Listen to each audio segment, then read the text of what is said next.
The Morning Collector. Hello everyone. This story is about the small things we lose and the small things we find. It is also about the stories we imagine. Before we begin, I have a question for you. Have you ever lost something that was important to you, even if it was a small thing? Tell us about it in the comments below. His name was Arthur. He was a man who lived a quiet life in a small apartment on a busy street. For 30 years, his job was the same. He was a street sweeper. His work began in the dark, long before the first light of the sun touched the city. He cleaned the streets when most people were in their beds, warm and sleeping. Arthur was not a young man. He was 62 years old, and his hair was the color of salt. His wife, Mary, died 5 years ago. After she was gone, the small apartment felt very big and very quiet. His job was also quiet, and he liked that. The early morning was a peaceful time. It was just him, his large cart with its brooms and bins, and the sleeping city.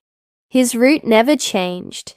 He always started on the north end of the city center and worked his way south. He swept the sidewalks and the edges of the roads. He collected the things that people left behind from the day before. There were newspapers, empty cups, and plastic bags.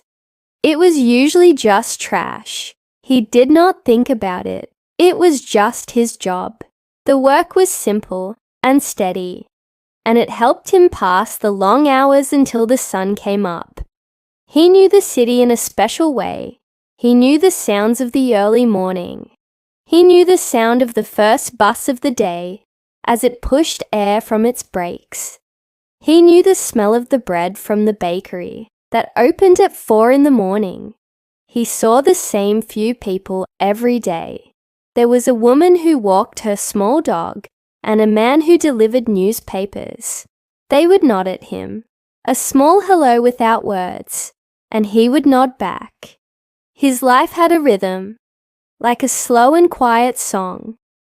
One Tuesday morning in autumn, something was different. The air was cold, and a light wind was moving the dry leaves on the ground. Arthur was sweeping a street near a small park. It was a nice street with tall trees and old apartment buildings.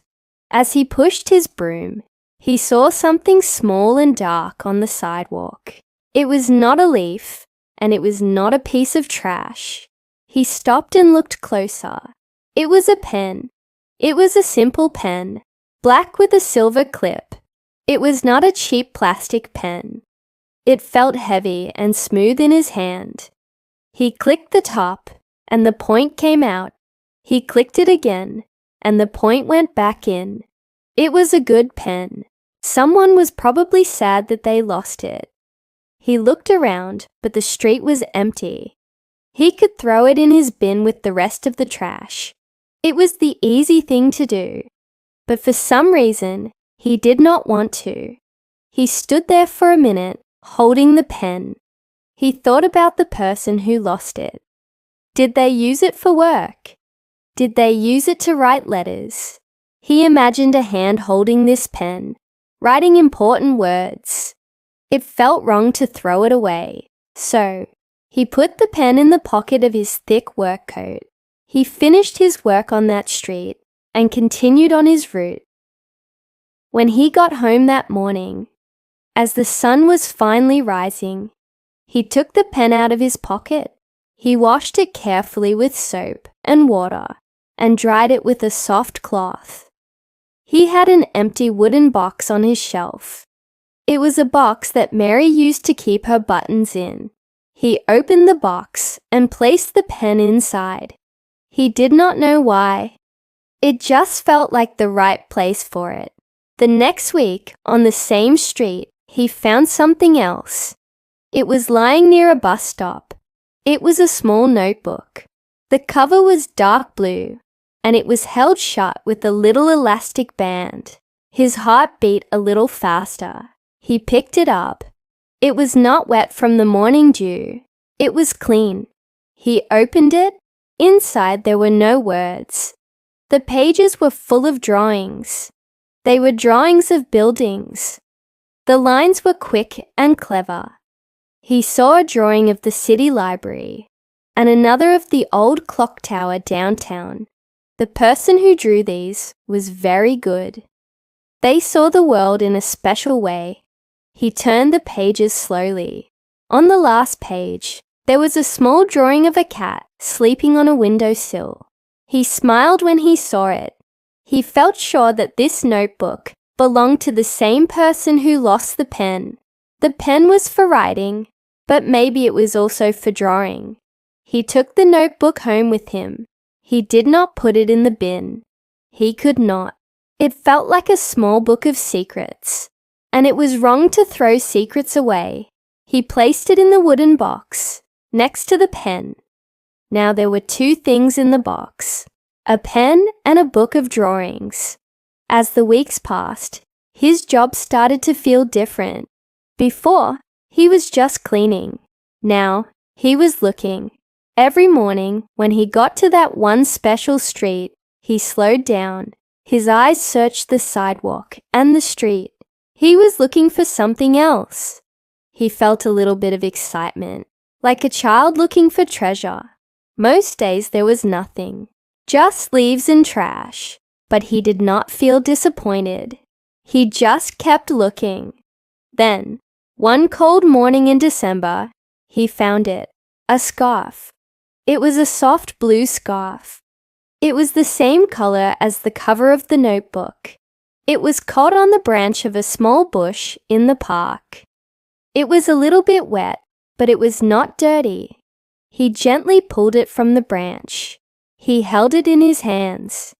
It was made of wool, and it felt very warm. He brought it to his face and smelled it. It smelled a little like rain and a little like perfume. It was a nice smell, like flowers. He thought about the person wearing this scarf. He imagined them walking down the street, their head down against the cold wind. The wind probably pulled the scarf from their neck, and they did not notice. He felt a little sad for them. They were probably cold without their scarf. He folded it carefully and put it in his big coat pocket. It felt warm against his leg for the rest of his shift. At home, he washed the scarf by hand in his sink. He was very gentle. He hung it up to dry in his small bathroom.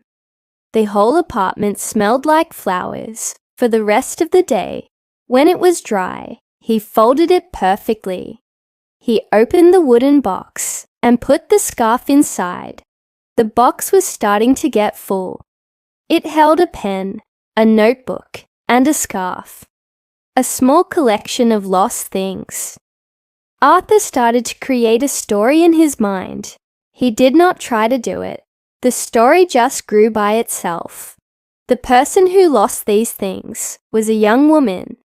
She was an artist, or maybe she studied architecture. She was a little forgetful. She was always thinking about her drawings, or about the book she was reading. She was not careless, just busy in her own world. He decided her name was Eleanor. He did not know why. It just sounded like a good name for a person who drew old buildings and wore a blue scarf. This story in his head made him feel less lonely. When he was sweeping the streets in the dark, he would think about Eleanor. What was she doing right now? Was she sleeping? Was she awake? Drawing in another notebook, he felt like he knew her, even though he had never seen her. He was her secret keeper. He was the collector of her lost things. Winter continued. The city was cold and grey. But for Arthur, the mornings felt a little brighter. He had a purpose beyond his work. One morning in January, he found a movie ticket. It was for a small independent movie theater on the other side of town. The ticket was from the night before. The movie was a French film. He had seen a poster for it. It was a sad, romantic story. This small piece of paper told him more about Eleanor. She liked quiet, sad movies. Did she go alone, or did she go with someone? For a moment, he felt a little bit of jealousy. He hoped she went alone. He wanted his imaginary friend to be a little bit lonely, just like him. It was a strange thought, and he felt a little foolish. But the feeling was there. He carefully placed the ticket in the box.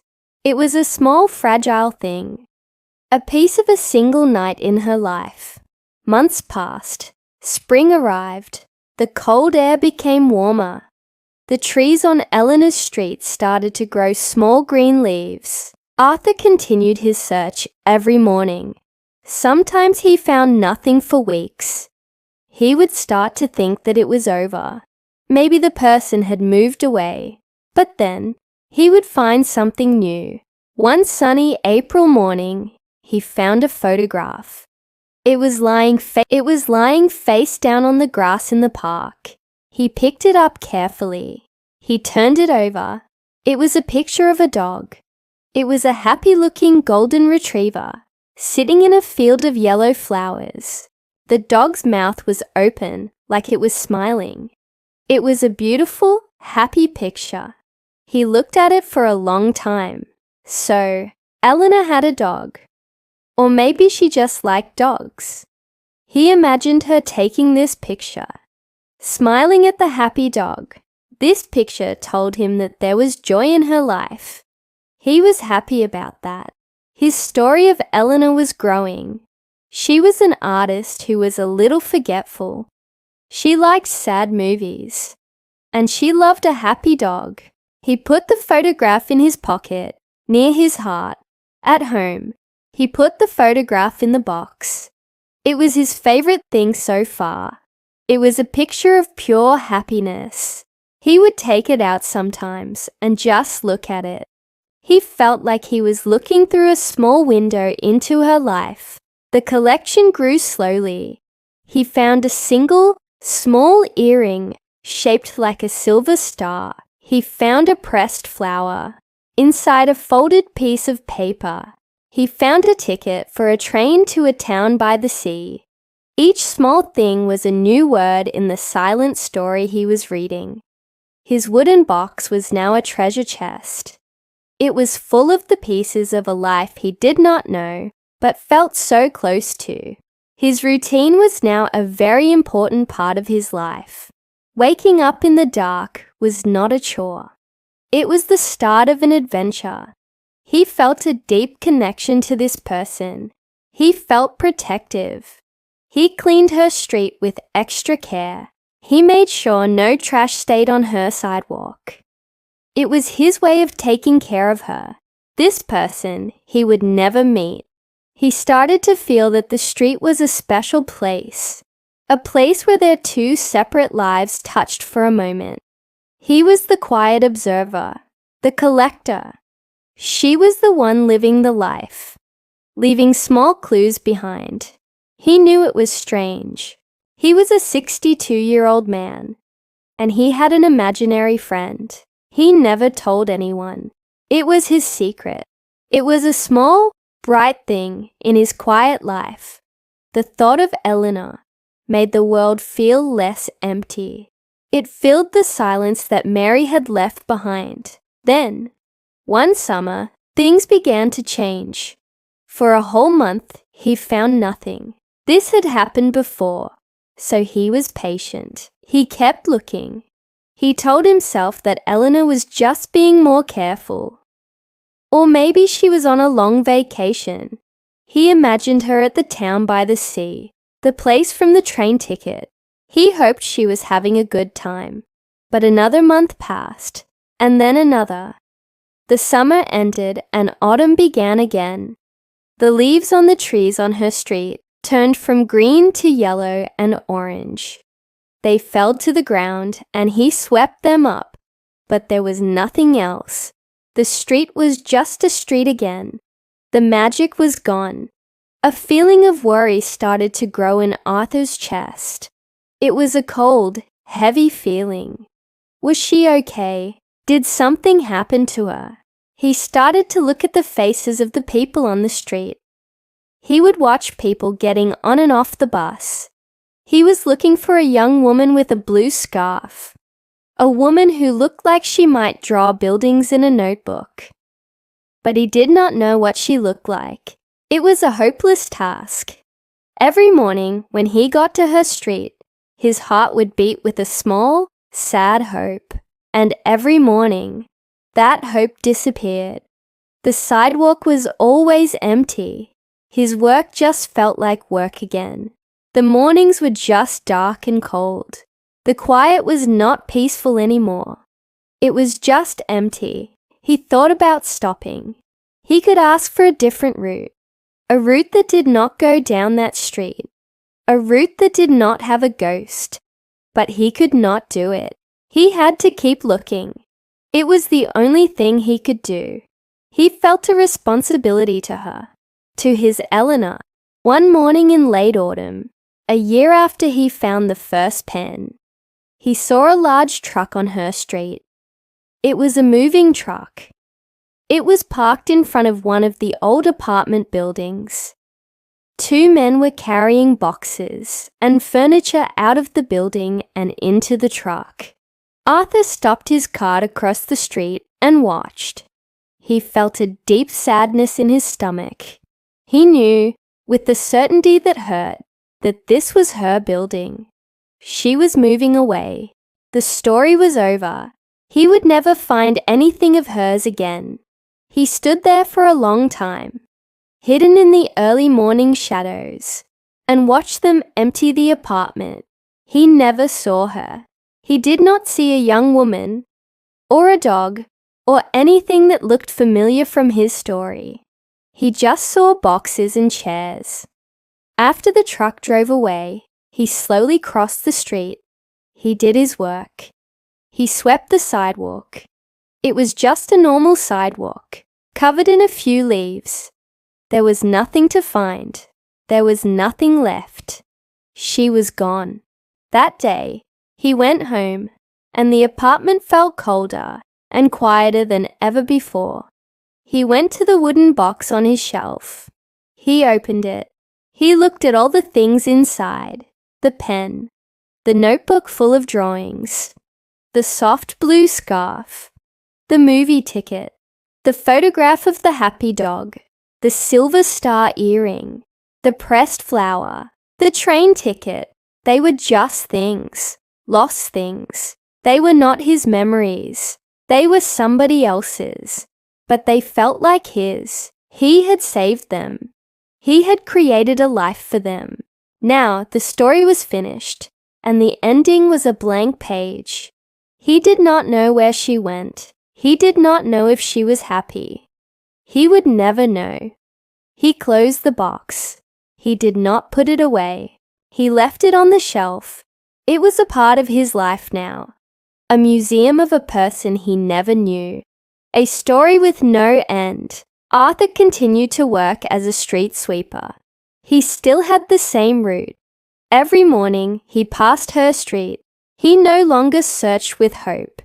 He just felt a quiet ache, a memory of the story that had filled his lonely mornings. The street was just a street. The city was just a city. But something inside him had changed. He started to see the whole city differently. He would look at a single glove on the ground and wonder about the other glove and the hand that wore it. He would see a child's lost toy and think about the sad child who was missing it. He saw that the city was full of small, lost stories. He was not the only one. Everyone was losing little pieces of their lives every day. And most of these pieces were just swept away, forgotten. He was still lonely, but he did not feel so alone anymore. He felt a connection to all the other people in the big, sleeping city. He was the morning collector. But now he understood that he did not collect things. He collected stories. And stories, even the sad ones, were better than silence. If you enjoyed this story, please subscribe for more English learning videos.